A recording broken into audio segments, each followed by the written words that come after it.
Our guest this morning is a prime example of what we just were singing about. I met her yesterday for the first time, and she revived some lacking energy in me from our get-together yesterday. Her name is Stef Swink, and be sure you make it a W and nothing else.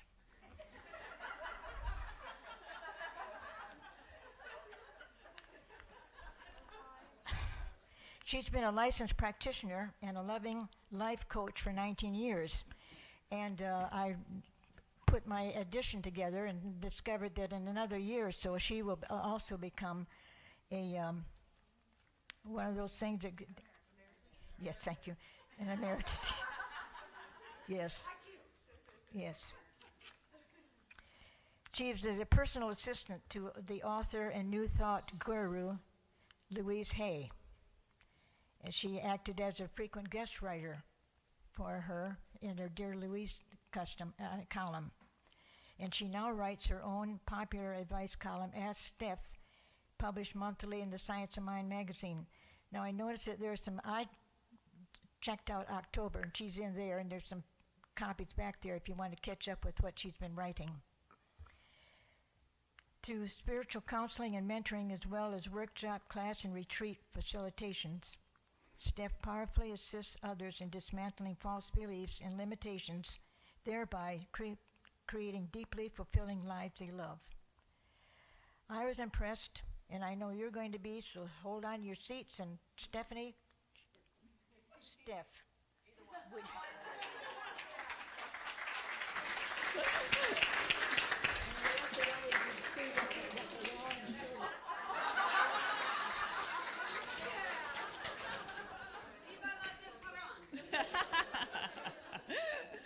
Good morning.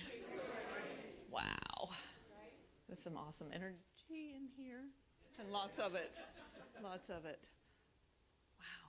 Hold on. I'm just going to take all this in for a second here.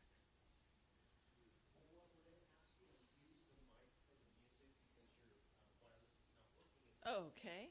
This one right here. Grab this one right here. Is it on? How do I know? Hello. Hello. You know, being in this community, I knew it. That song was going to choke me up. Use me. And we had to laugh because I talked about that yesterday in the practitioner retreat.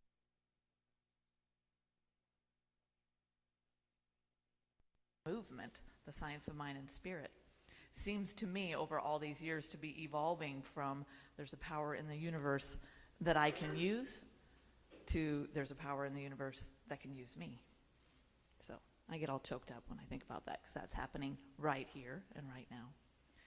So in preparing for this talk, I had this really fun and invigorating conversation with my husband, who got very excited when I told him about the title of the talk that I downloaded. Driving through Kansas, I need your talk title. And I'm thinking, okay, God, you're going to have to just give it to me. Because I'm driving home on a 9-hour day, and dropped in the currency of your self-perception. The currency of your self-perception. So my husband got very excited with me, and he gave me this idea. And this is how I'm going to start with you. I want to talk about lightning rods and the fact that you're that. So if you don't know how lightning rods work, like I didn't, I assumed that lightning rods worked as something that attracts the lightning. Sounds like what most people believe. But what lightning rods actually are is they're something that is placed out there, something that is made available to that incredible energy source, and the only reason that it works and does what it does, which is serve as a channel for that energy to move down into the earth, is that it is grounded. So you can probably see where I'm going with this.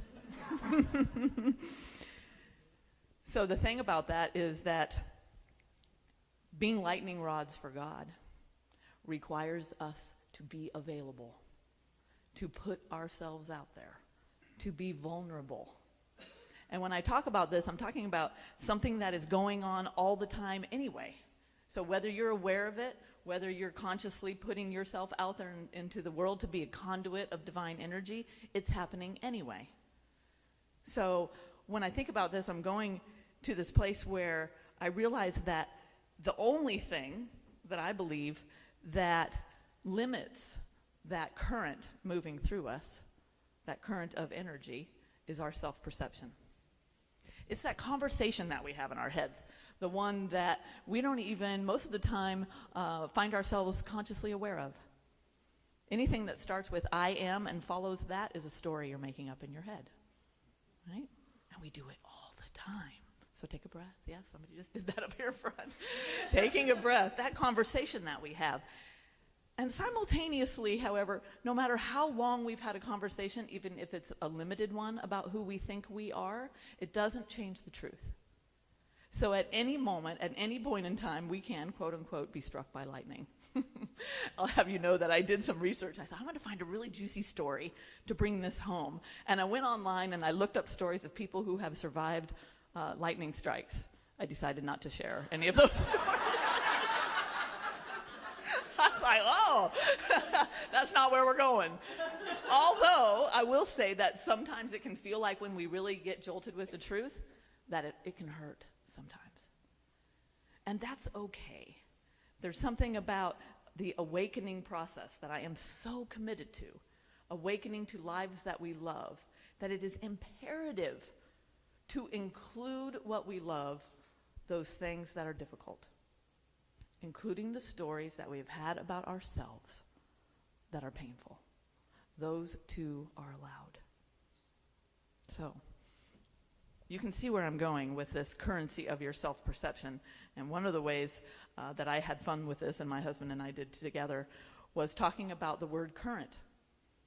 So there's 3 definitions for current that we're going to explore today. The first one is current, okay? I'm current. I'm right here. I'm right now. There's nowhere else to be. That makes us radically available to the divine moving through each one of us uniquely when we're present, when we're in the current moment. The second definition of current is flow, the way that air or water moves in a definite direction, okay? So, flow. So I ask you, do you feel like you're in the flow? Or are you, like so many of us do, myself included, are you getting caught up in the difficulty that is so readily available to us, right? Through the news, through our own personal experiences, what's going on in around the planet?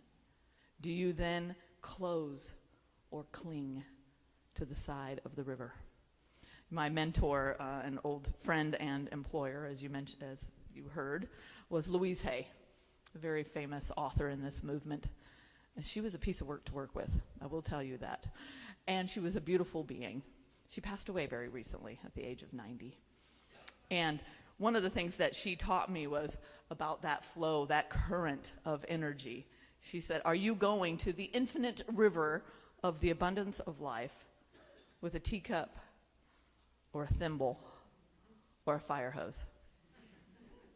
And that really got me thinking, because we have a choice. We are constantly at choice about how we are moving with the currency of the flow of energy in our lives, divine energy.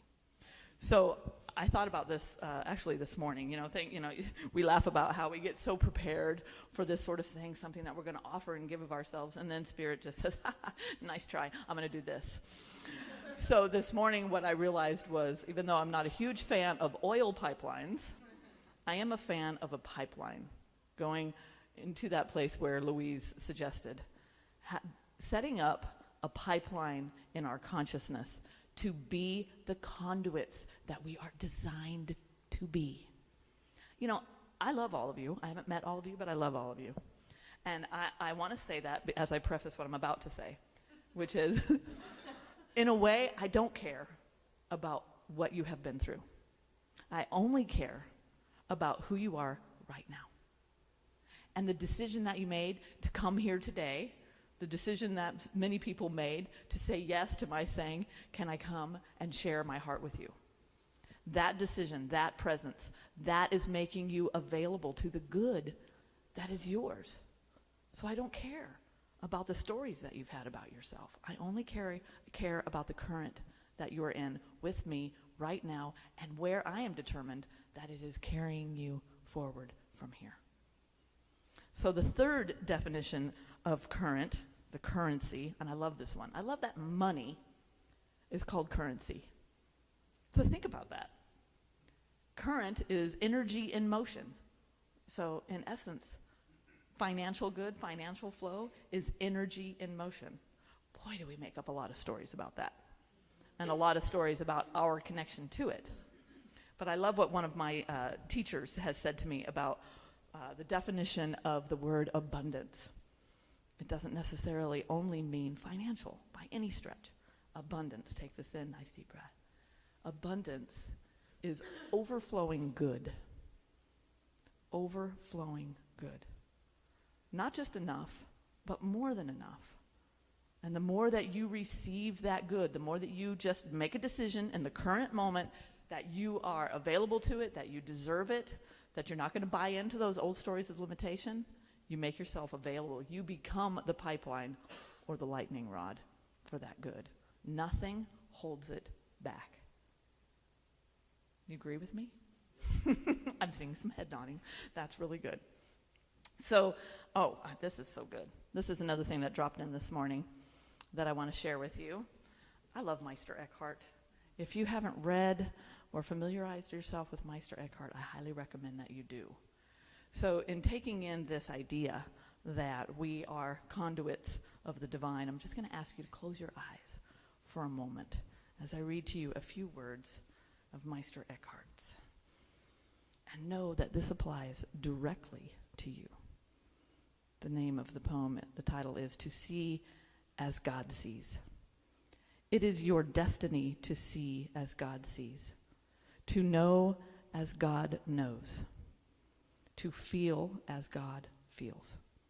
How is this possible? How? Because divine love cannot defy its very self. Divine love will be eternally true to its own being, and its being is giving all that it can at the perfect moment, which is right now. And the greatest gift God can give, his own experience, every object, every creature, every man, woman, and child has a soul, and it is the destiny of all to see as God sees, to know as God knows, to feel as God feels, to be as God is. So take another breath there.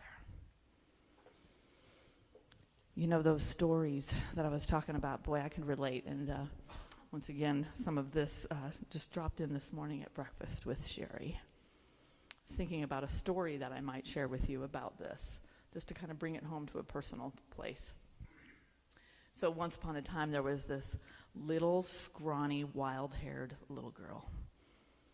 And she lived in a deep connection to nature, but a disconnection from human beings. She experienced some pretty harsh abuse, physically and emotionally, within her family. So she grew up sort of withdrawn with a decision that she made as a child that the safest way to be in the world was to be hidden. She had a real good knack of making forts in the yard where she could hide from the abuser and not be seen. So that became the way of living. It worked really well for a while. And then this girl grew up a little bit. She found herself at a workshop, and it was kind of intense. And it ended up that there was 20 people in a line who were lined up to come right up to her, and their assignment was to say one negative thing that they saw or perceived about her. Can you imagine? And one positive thing. Well, the miracle of miracles was, most of us tend to only hear the negative, kind of some of that weird wiring that we have. The amazing miracle was that all she could remember was the astounding confusion that she felt, because what she heard in the positive line over and over again was that they saw her as a confident person. That was the word that stood out. Well, that little scrawny, wild-haired girl is me. And I couldn't believe it. Confident? What are they seeing? What am I missing? All of a sudden, that story that staying invisible was the best way to live in life, unraveled. And so, here I am. Thank you. So far from invisible. And it's not always easy, you know, there's that, safety drives us, you know, and here I am saying to you, please consider being a lightning rod for the divine. Put yourself out there to be struck by this incredible source. And you might be saying, no, I don't think so. But what I want to say is that the beauty of making yourself available is that miracles become the norm. I love what the Course in Miracles says, that a miracle is nothing more than a shift in perception. Isn't that cool? So just a little, and everything changes. I'm going to take a little drink here. Hold on. So, what I'd like to do with you now is to help you, offer to you an opportunity to widen the opening of your good. Okay? You willing? You open? You're available? I can tell. This is such good news. So once again, I'm going to ask you to close your eyes. All right. And if you've got anything that you're holding in your hands, I'm going to ask you to set that down. And if you'd humor me by allowing your hands to fall down upon your lap with your palms open. A very receptive pose. Take a nice deep breath. Let it out. Oh. That felt so good. I think we should do it again. One more, all the way up. Let it fall out. So I'm going to engage with you with the power of your imagination right now. And I want you to imagine that there is a beam of light coming down from up above you and moving and flowing over your open hands. It's like liquid light, if you will. And it's flowing into your hands, up your arms, into your chest, filling up your heart. It's moving all the way up through your neck and into your head and into that beautiful, brilliant mind of yours. It's also pouring out over your legs and down your feet and pooling at your feet. So you are right now immersed in this love light. And what I know is that the current of this energy is moving into any part of yourself that has been attached to, that is resistant or afraid of letting go of an old story that is no longer true. So I'm just trusting that that light wisdom of God is moving right into your awareness to a place that you can feel. It might even be physical. Maybe that limiting energy is showing up in your body somewhere. The light's moving right there. Unraveling, moving into the flow. Take another nice full breath, keeping your eyes closed. And I'm feeling that there's just a little more. There's something else here. Something in each one of you. Some place where this light wants to go. Just listen. Let it go there. And then let it go. Beautiful. Okay. So when you're ready, you're going to breathe again. Nice full one. And as you're ready, open your eyes. How'd it feel to be in the current? Yeah. So this is something that is, once again, I believe, going on all the time. And I was sharing with the practitioners yesterday that one of the ways that I kind of avoid those things that want my attention, one of the ways I keep myself out of the flow is my addiction to to-do lists. And how I will accomplish something that might not be on the list, and I'll write it on the list just so I can cross it off. Anybody else do anything as silly as that? Okay. All right, so you can relate. So that only took a couple of moments, maybe 2 or 3 minutes. So I just want to suggest that to you, that that's something that's available to you, that you can do just about any time, except if you're driving, keep your eyes open. Other than that, you can just decide, I'm going to move myself back into the flow. I'm going to be in that currency of the divine. And there's really no point in fighting it because that's all that you are anyway. The rest is just make-believe. Yeah, so I want to share a little bit about what our wonderful founder, Ernest Holmes, has to say about this. And I love the way that synchronicity works. That's another way of being in the flow. The flow shows up as, those wonderful things that you just can't deny. You open a book, somebody says something, and you just shake your head because it's so obvious that something beyond our little beautiful human selves is going on. So here it is, and it's such small print, I have to take off my glasses. All right. This is what Ernest Holmes has to say, right in alignment with what we're talking about. As I attune myself to the perfection of God, it flows through me. It dissipates all the obstructions of my everyday life, transforming all confusion into love and beauty. By the way, I have a feeling somebody out there is going, yeah, this doesn't apply to me. It does. I'm just listening to my intuition. I realize that I must bring this perfection of reality into expression.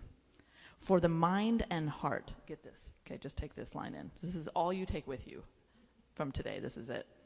For the mind and heart of each human being are the only channels God has through which to manifest its infinite mind and perfect love into the world. In other words, creation itself can't do what it wants to do unless you are willing. So there you go, a little more. As I permit this reality to be expressed in me and through me, I am joyous in the assurance that I am bringing into being that much more of God. I know I need only to realize this true state of being, which is love, to transform all that appears imperfect. That's it.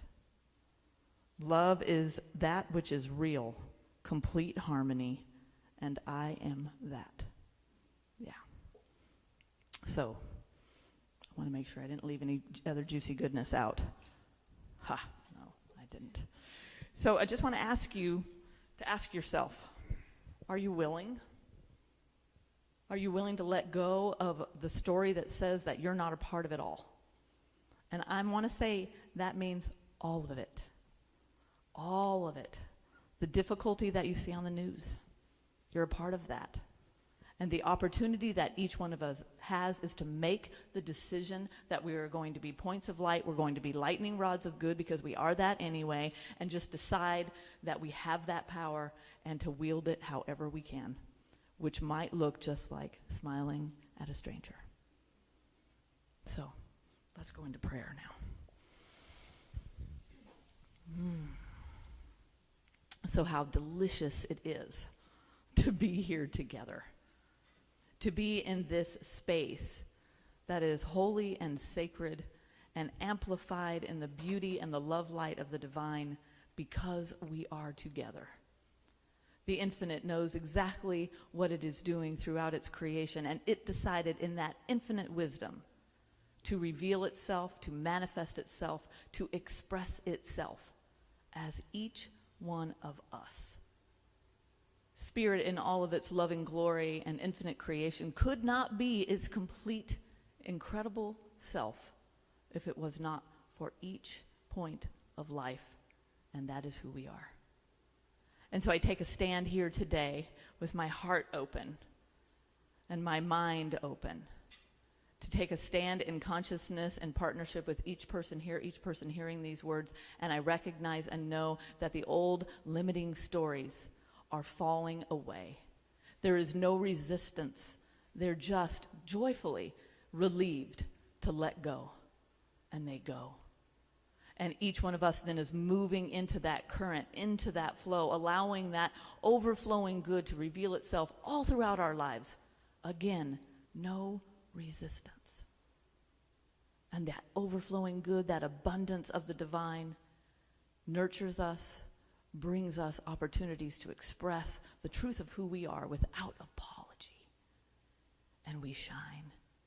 And therefore, in this moment, I recognize that these words, this prayer, this congregation, this community is having a powerful, direct, and immediate impact on the energy of the current of the divine circulating this planet right now.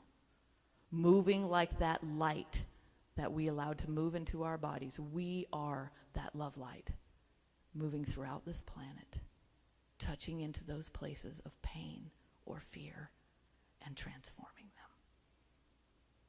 And so for this great good and the good that continues to flow, individually and collectively, I just say, thank you, God. Thank you, God. Thank you, God. We accept it. We allow it as we simultaneously let it go. And this prayer takes off like a beautiful flock of birds, free, unencumbered, manifest right here, right now. And together we just agree upon this by saying together, and so it is.